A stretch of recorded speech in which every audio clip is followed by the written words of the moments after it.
Hello guys, সবাই কেমন আছো? আমি অনেক ভালো আছি। আজকে তোমাদের সাথে শেয়ার করব অনেক পুরাতন একটা খাবার, পাঁপড় ভাজা। আচ্ছা, তোমরা কে কে খাও এই পাঁপড় ভাজা? আমি নিজেও খেয়েছি এবং এই দোকানের মানে চায়ের দোকানের মামাকেও কিনে দিয়েছি।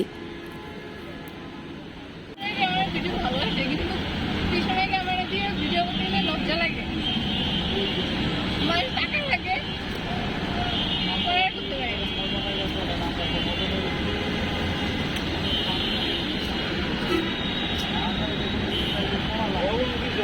বেসিক্যালি আমার টং দোকানের চা এবং রেল লাইনের পাশের চা খেতে অনেক ভালো লাগে, তাই প্রায় 3-4 জন মিলে আমরা চলে যাই চা খেতে।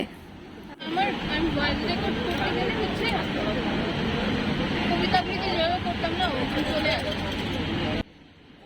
চা খেতে খেতে রেলগাড়ি দেখতে আমার অনেক ভালো লাগে, তাও যদি সেটা হয় রাতের বেলা, তাহলে তো কোনো কথাই নেই। ওয়াও!